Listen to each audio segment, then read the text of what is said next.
HR leaders, what's on your mind these days? Is it AI? Is it the economy? The talent market? Remote work? Retention? DEI? Pay transparency? New laws?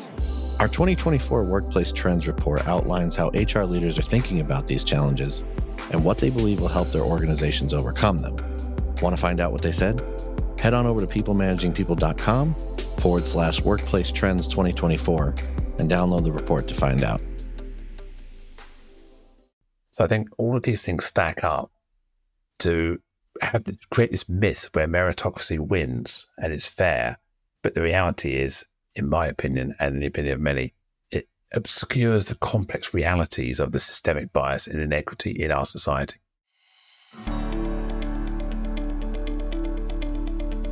Welcome to the People Managing People podcast. We're on a mission to build a better world of work and to help you create happy, healthy, and productive workplaces. I'm your host, David Rice. My guest today is Joanne Lockwood. She is an inclusive culture expert at See Change Happen. We're going to be chatting about meritocracy in the workplace today. Joanne, welcome. Hi, David. Thanks so much for inviting me. I'm looking forward to this all day. First off, just tell us a little bit about you, the work that you're doing these days, and how you got to where you are today. Yeah, thank you. So I call myself the inclusive culture expert. So my focus really is working with organizations of all sizes on the primary focus of culture, because I'm a great believer that when we talk about EDI, D&I, it really starts with the company ethos, the company culture, and that pushes back through to belongingness and then inclusion and then diversity and then equality from that. So I think the key thing for me is all about this, creating inclusive cultures. What I talk about within that is positive people experiences, because that's what we're trying to, that's the end result.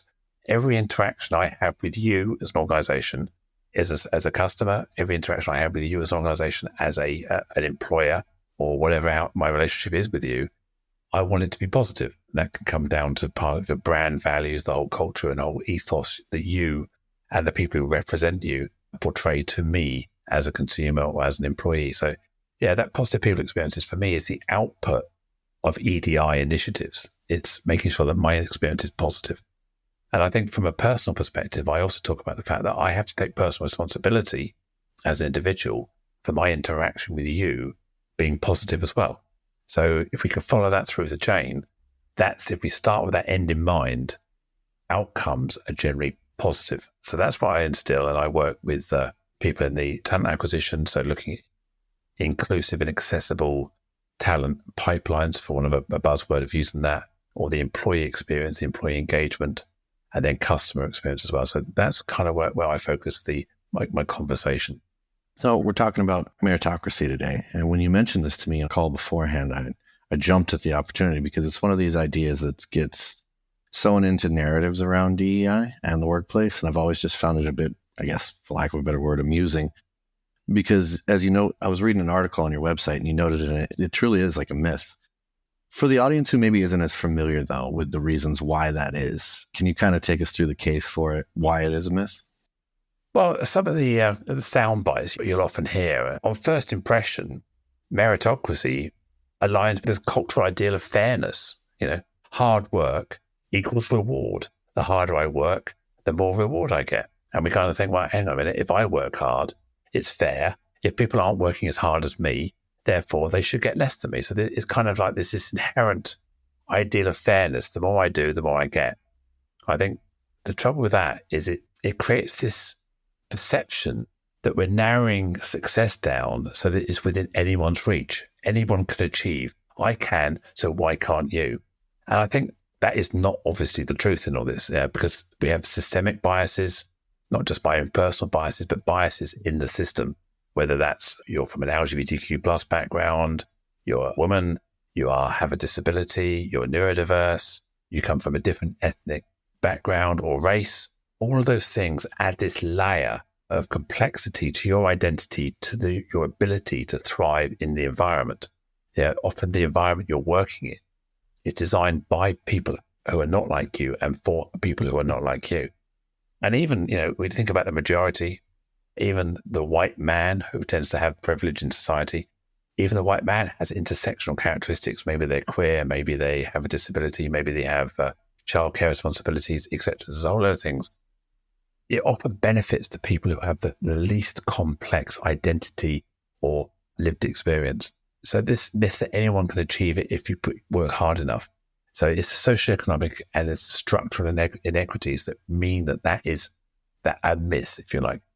And I also talk about the fact that the danger is who decides in an organization what is meritocratic, what is the important thing to achieve. And I often find what we're doing is we're valuing past performance, we're valuing people like me, we're valuing culture fit and fit into an organization. So if you are outside of that bell curve of normality, the further you stray away from the center of that line, the more likely you are not to fit someone's definition of good enough. And the obvious candidates often get recognized. We see it all the time where some people favor extroverted, go-getty, salesy type personalities over the quiet, methodical, head down, get on with things, who don't make a big song and dance about their success. They often get overlooked. So we're often recognizing the noise in front of us. Again, one of our human biases is to see this as successful behavior. So I think all of these things stack up to create this myth where meritocracy wins and it's fair. But the reality is, in my opinion, and in the opinion of many, it obscures the complex realities of the systemic bias and inequity in our society. Yeah, I would absolutely agree with that. It's always funny because I've been asked the question before, like, don't you think DEI comes at the expense of meritocracy? And I'm always just kind of like, you're assuming that that's a reality. Yeah. The other challenge I'd put on that is, we talk about people, you only got that job because you were black. You only got that job because you're a woman. You only got that job. If it was a fair and meritocratic society, then the white man would have carried on getting the job because obviously that person is better. But yeah, that's the kind of perception. Yeah, that's the underlying assumption. That's the underlying assumption. I find that really disingenuous, that what we're doing is we're telling people, we create this impression if we hire for diversity, we're hiring for second best because the person we've hired isn't the obvious choice. Therefore, if they're not the obvious choice, maybe they're the second best choice. And what we're doing is we're giving them a leg up because they're second to make them first. I think this is the other myth we need to bust, is that hiring for diversity, hiring for difference, people with different lived experience, isn't the second best choice. It's not the choice that you would have made in the past when you were carrying on being a monoculture and promoting people in that monoculture. So we need to flip it and say, hang on a minute, actually, we need to look at people's 100% of their attributes. And it's not just hard skills, there's soft skills, there's people skills, there's all these other factors in there where when we're looking at raw meritocracy about this person who has the highest technical capability, they may not have the best managerial, they may not have the best empathy, they may not have the best people skills to do that role. So again, I think what we need to do here is unpack that meritocracy and bust that myth about hiring for diversity is hiring for second best as well. One of the areas where privilege shows up, because you mentioned talent acquisition space earlier, is sort of I think it shows up in teams who set the standards for what a new hire should look like or what experience they ought to have. And that tends to come from this sort of place of privilege. It's people who already have the job that define who should be in the job. And oftentimes what that yields is them sort of looking for people who look, sound, maybe resemble in terms of education, who they are. So how do you sort of break this cycle of bias that has formed in some cases over very long periods of time? Not easy. Let's say that. It's not easy. It's ingrained. It becomes endemic in people's thinking. I was doing some work a little while ago with a well-known, very well-known global old media company who produce lots of animated features as well as lots of other things around the world. And the conversation I had with them was, in their requirements, they hire the cream of society or the cream of talent. And that very word, hiring the cream, directs you to think, top universities, top degrees, top families, top backgrounds, top all this kind of thing. So the cream almost implies that it's this very thin veneer, the layer that is almost unachievable except for that privileged few. And I think what we have to try and recognize is that by having that mentality that you're hiring the cream, we're not looking at what that really means. We need to mix that jug of milk up and move the cream all over the place. and start thinking about it differently. So I think what we have to recognize here is privilege accelerates you far more than you ever realize. I think of privilege like a pension fund. If you start paying into your pension when you're very young, that accumulates over your life, and that wealth pot is enormous. It's compounded, it's incremental and compounded throughout your life. And privilege is very similar. You may have some privilege that you've been born into, and that's accelerated your first 5, 10, 20, 30 years of your life, your growth, your career. And yes, you may find someone who comes from a less privileged background who gets a college sponsorship, they get enrolled in some sort of accelerator program. But their privilege only starts when they're 20, 25, 30. They're already lagging behind the person that's been investing in that pot of privilege for 20 years before them. So they're always playing catch up. And we also see where women have to make choices between starting a family, between nurturing that family and building their career. And we often see women dropping out of the talent market, out of employment for those very reasons. And they don't come back in until midlife, 40s, when they can take that to break for their family and reinvest in their careers. So we're going to look at some of these things around privilege, about how that really stacks unfairly combined with the meritocracy. And we see countless cases where people who hold these privileges have accelerated careers in the FTSE 500, in the top employers. We tend to see this very similar type of people. And that's not to say they're bad at what they do. I'm not pushing them down. I'm saying there's a lot of unrecognized talent from different lived experience that we're not seeing. Again, that hire for second best kicks in. Or if you're looking for, a C-suite chief financial officer, for example, from an organization, and you're looking for that cream, you're going to be looking at peer organizations like yourselves and trying to cherry pick people from those organizations. And you will not find many people of color. You will not find many people who are women in those tiers. They may be in smaller organizations. They may be in not number one positions, maybe number 2 or number 3 positions. So if you're always picking at the cream, you're not seeing the talent that's emerging lower down that sort of like growth path. And I think we need to encourage organizations to invest in accelerating the careers of people who have potential, not just to have done it before. We've got to have confidence they're a safe pair of hands, but it's making sure that we are building into our talent acquisition a growth plan, a nurturing plan, a stretch zone for people to grow into, not just that hit the ground running. Another myth, hit the ground running, whatever that means. It means we're in trouble and we need someone to come here and sort us out, maybe. But there's this perception that we have to have someone who's fully up to speed. But the reality is that anybody who's onboarding is going to take 3 to 6 months to become fully functional in that organization. And if you're training company awareness, you're training process awareness, you're getting to grips with the customers and however you work, at that point, you can also upskill, you can also nurture people, you can also mentor people to fit those roles as well. So I think the companies are looking to hire, they need to also hire for growth and for stretch, nurture great talent. One of the things I saw in one of the articles I was reading and really liked, you mentioned complacency finds its footing in privilege. And I think it's a line that'll hit home for anyone who's been on the wrong side of privilege, essentially. But getting people to recognize where they have experienced privilege, because it comes in so many different forms, that can be a little bit difficult.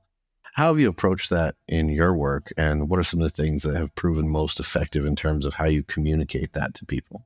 There's another phrase, it's when you're used to privilege, equality feels like oppression.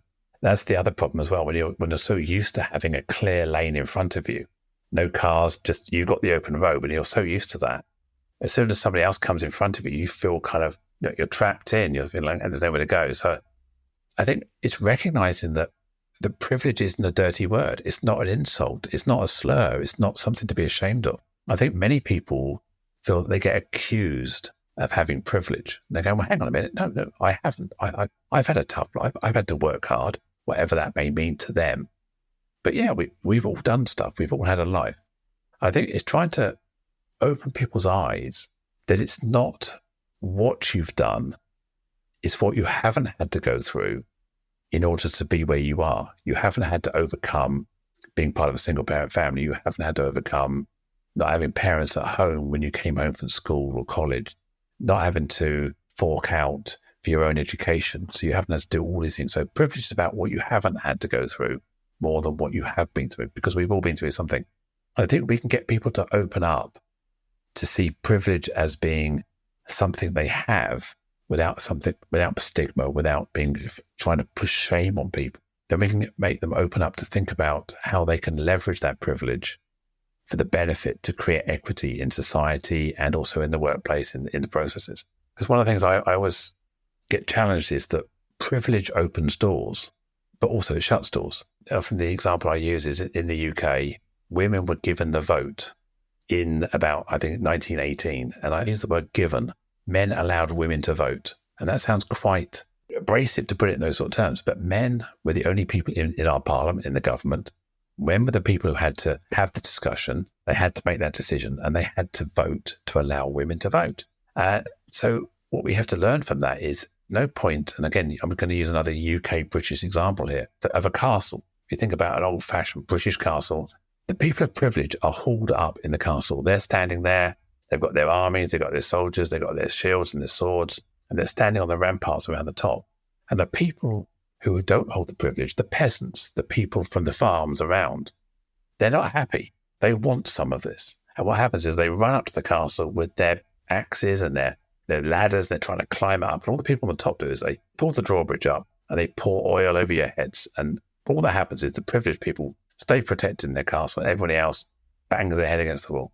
So what we need to do somehow is create an environment where it's not threatening, where we can lower that drawbridge down. We can put a table on the drawbridge. We can all come around and sit on that table and have conversations in a non-threatening way. So the people who are disenfranchised, marginalized, voiceless, however we want to describe people, have a seat at the table, and people who have the privilege are able to listen to their concerns and create that equity and keep that drawbridge down and make the systems work for everybody. But at the moment, what we're doing is we're butting heads. We're storming the castle without lowering the drawbridge because people feel threatened. And how do we stop that threat? And it's not easy. It's not easy. Once you've been marginalized, once you're used to being oppressed, your reaction is protest. Your reaction is going out there and trying to take what you think is fair. And I'm not saying you shouldn't do that. I'm just saying that often all that means is people are going to barricade themselves in. I think that's what we see in this current climate where we're seeing a real negativity around DEI initiatives. We're talking about wokeism and anti-wokeism and pushing back and saying, hang on, what about me? I'm being marginalized as a white person. Now, hang on, this isn't fair. So that's what's happening. They're in that castle and we're bringing that bridge up and saying, no, I can't. We can't let you have any more. We're just taking what's ours now. I think that's what we've got to try and change that narrative, is trying to bring that down and focus on that, as I would call it, positive people experiences, not DEI, because that's become a kind of a toxic word at the moment, or a toxic phrase. It's being leveraged by politicians in a negative way at the moment.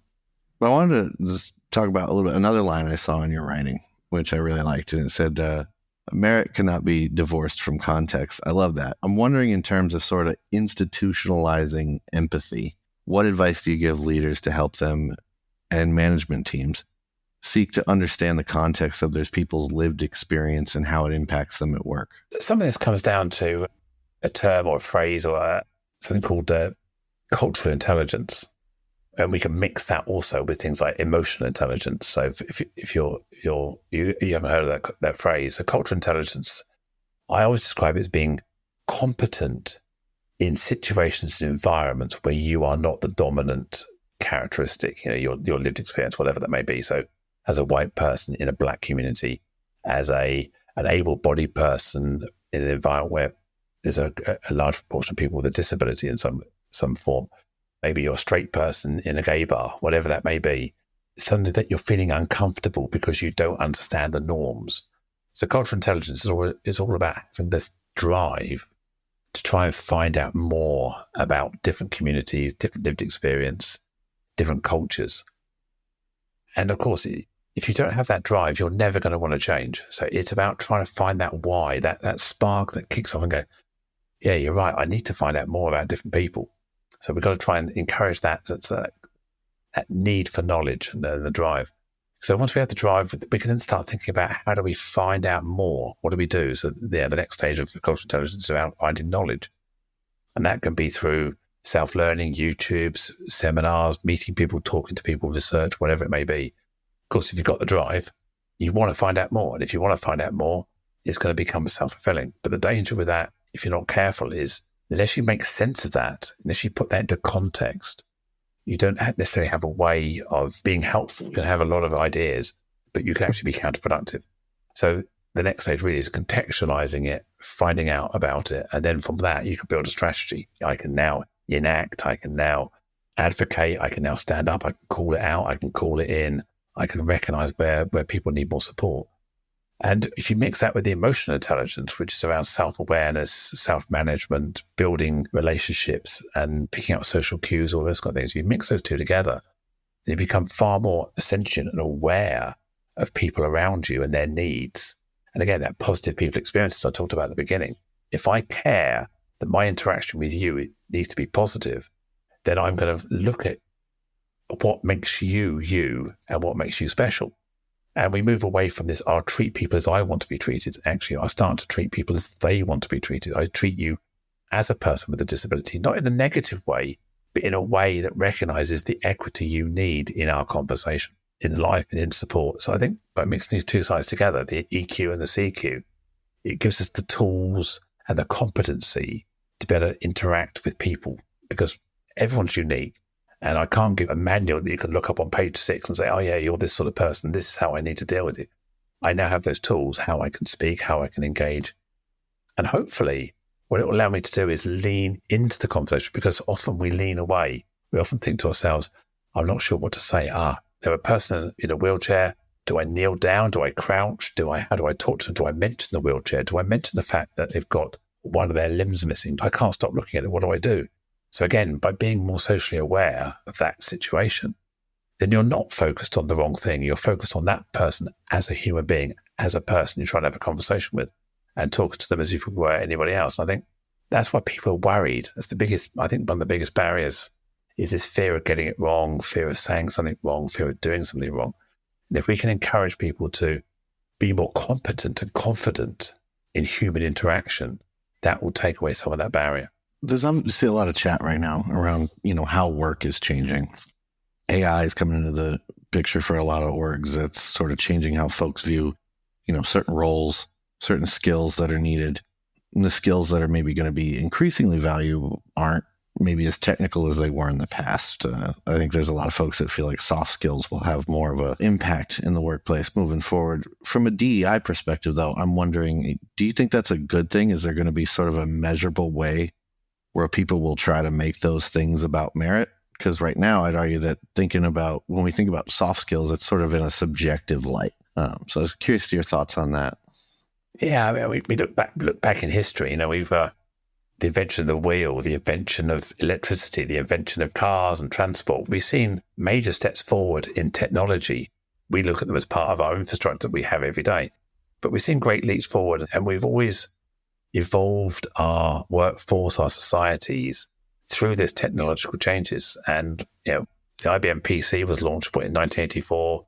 People didn't have computers. They didn't walk around with these BlackBerrys in their hands. They weren't communicating, didn't have Google, didn't have GPS. So we've come a long way, and the rate of change is obviously accelerating. And with AI coming on board, we're accelerating faster. So inevitably, we are going to see people being left behind, people who don't necessarily have the drive, the competency, or the willingness to want to adapt and change. That's fine. They are hopefully doing a very productive, worthwhile job with the skills they've got. We're seeing our Gen Zs, our Gen Alphas coming through into the workplace. They will be doing this stuff natively, that they've got these skills, they're ready to do it. And in some respects, they will fill those entry levels in the same way that I did in the 80s with my computing skills in a world where people didn't have them.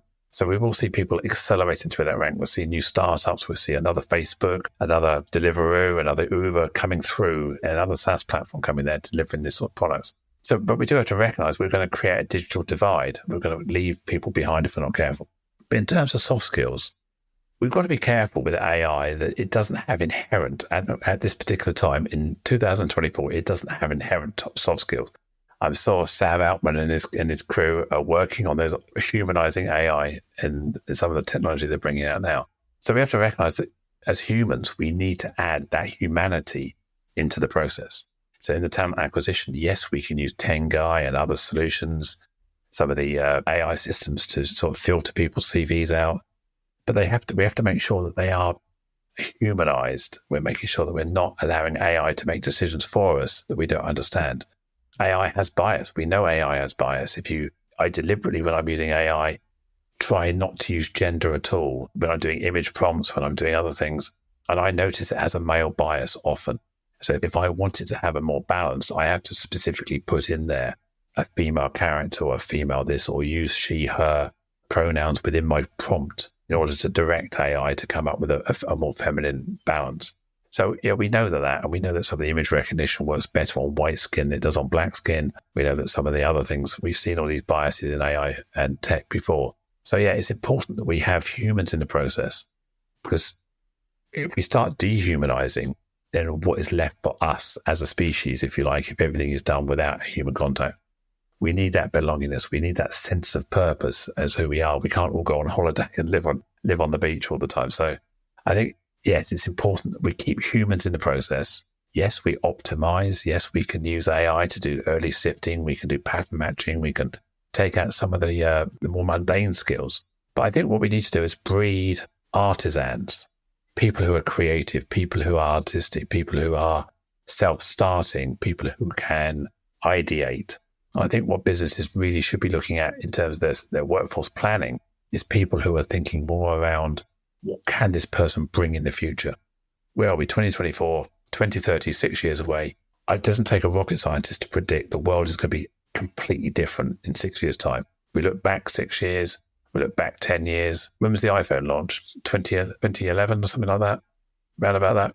Yeah. Facebook 2007, I think, when the first version came out. Society has changed immeasurably just in those leaps and bounds, in the way Uber has taken over in terms of delivering food and delivering people.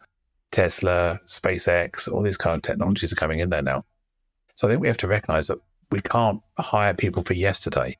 The workforce planning has to hire people for tomorrow. So we're looking for people who are adaptable, have learning potential. We have people who have some of the soft skills to interact with each other, people who can visualize and ideate. Okay, of course, there are going to be people who don't fit into those camps, and we still need to make sure they have productive and satisfying and rewarding careers as well. But if we're looking forward to be innovative and be at the forefront, we do need to start hiring differently, not the old model of what have you done, is actually what can you do?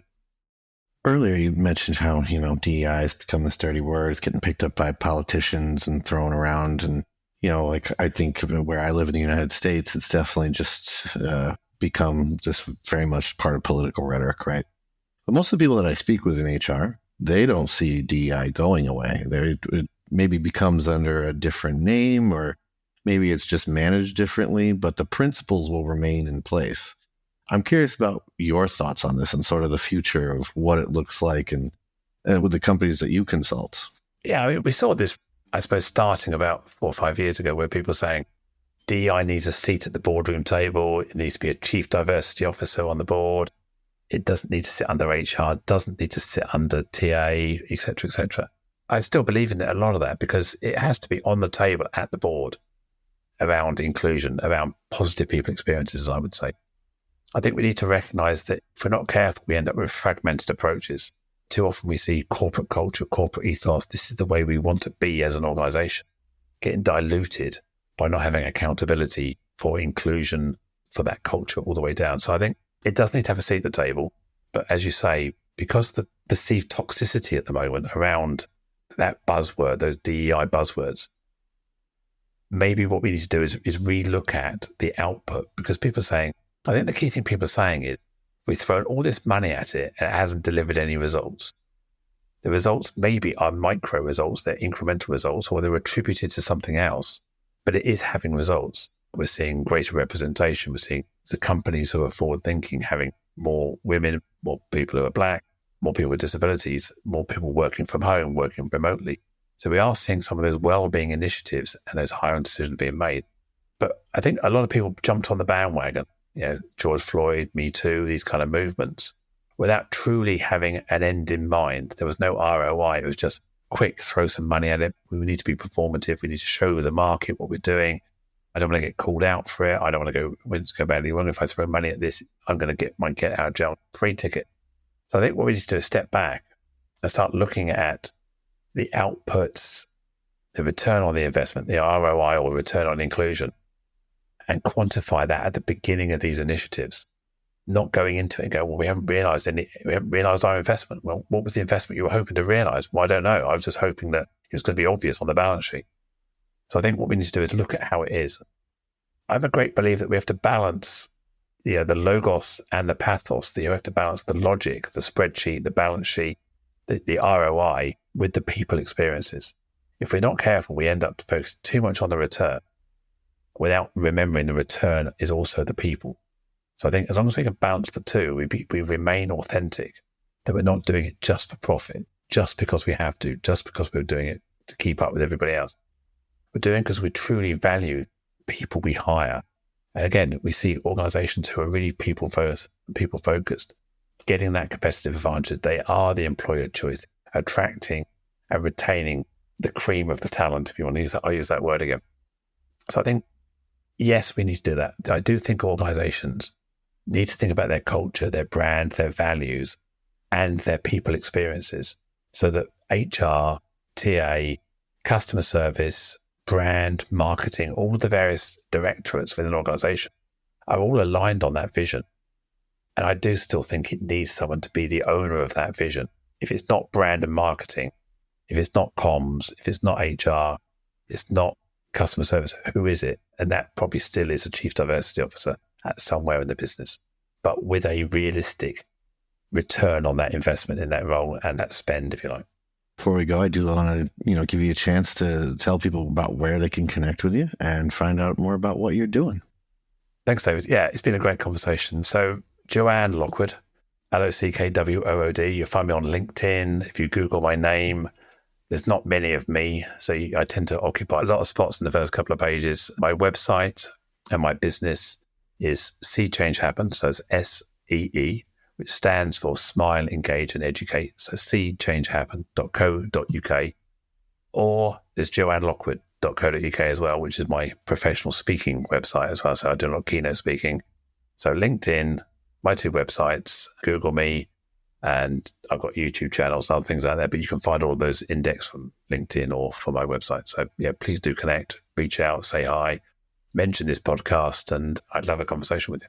The final thing is we have a little tradition here where I kind of hand it over to you and you ask me a question before we end. So I'll turn it over to you. You can ask me anything. Doesn't have to be about this topic, or it could be. It's up to you. Yeah, so I'm UK-based. You're US-based. Where do you see significant changes by the year 2030 from your lens? What are we going to be seeing in 2030 what's your magic wand, your fairy dust? Where are we going to be? You just mean in terms of the workplace in general? Wow. Anywhere. Yeah, just something significant that we haven't. What do you think is going to come out of it? Yeah, I do think we're in this moment where perceptions are changing pretty quickly, whether it's perceptions of technology or the way that the processes that we follow. Everybody's sort of got this feeling. My sense of it is there's a lot of feeling like things are broken. Whether it's, again, the process that you're doing for something, a lot of people feel like things need repair or things need a new way of thinking. And I do think that, the technology that we're looking at now is going to cause a great disruption for a period of time, but new opportunities will arise from it. New things will find a way. Human beings always do, right? We're a pretty resilient species. So I think what's going to be interesting is the next 3 to 4 years. And I think when we get to 2030, we'll be on sort of the back half of like a turbulent period and maybe starting to, the newer generation that's coming in, the alphas, that will be a whole nother thing, like how we view Gen Z. And a lot of folks have had this big, like, oh, Gen Z this, Gen Z that. I swear to God, you can't go a whole day without seeing a headline, Gen Z wants this or that, right? But then it'll just become about alpha. They talked, there was a lot of attention on millennials that were the same way. So I think that that's going to cause its own little brand of chaos for a little while. And we'll be on the back end of that shift, though, I think, or like that shift will be happening in the technology. And we're just going to, I think around 2030, we're finally going to find a rhythm with some of this chaos. At least that's my hope. The rest of this decade might be a little chaotic, but I'm hoping that by the time we get there, we've sort of found our new ways of working and a rhythm to work that makes sense for people's lives. Because that's been the constant conversation for the last few years, right? It's like, and I talk to a lot of people in HR spaces, in tech spaces, and a lot of people are just like, I'm tired. I'm tired. The world is a lot to take in, and then our sense of like life balance here, particularly in the United States. And I'm starting to see like Bernie Sanders talking about the 4-day work week. There was another guy from the Department of Labor doing a speech about a 4-day work week. I don't know if that's ever going to happen, but I would say that it's going to become such a part of the narrative that I'm hoping by the time we get to 2030, we as organizations have realized like, okay, a 35-hour work week is perfectly reasonable because the last 5 hours on a Friday, nobody does anything anyways. So I don't know. I think there's going to be a lot of interesting discussions about like work and how it fits into our lives and what's actually necessary and what are the skills that you need to continue to evolve, and some that are just going to kind of shape where you fall in the organization kind of thing. But I don't know. 2030 seems like so far away right now. I think you're right about the perception things are broken. And from a UK perspective, I see things getting very combative. People are pitching each other. There's this real polarization, probably fueled by social media, unfiltered X and other things where people are having opinions and they're not conversationals. They're literally throwing stones at each other. I think we're living in a world where there's so polarization. That's why it feels broken, because there's always an attack on somebody happening. That's the struggle. Yeah. I mean, from my perspective in this country, I've actually had people ask me, like, do you think like another civil war is possible? And I'm like, I mean, anything's possible, but let's not confuse what happens on Twitter with what's happening in reality. Like, these are two very different things. If you put those two people that are throwing stones in the same room face to face, they may not get along, but I bet you they start seeing each other in a different light. Because when someone's humanity is actually in front of you and it's not behind a keyboard, it changes everything. And I still think that that's true. I still think that people are better in person. And I try not to put too much onus on what goes on online, because people have said horrible things about me online. I have that same feeling. Where I just had to shake it off. Just don't log into Twitter. That's the secret, isn't it? Just don't log into Twitter. Don't read the comments. And never read the comments on anything. That's a rule that I have. Certainly never reply. Never engage. Never tell anyone you've read it. Yeah, exactly. Don't acknowledge it.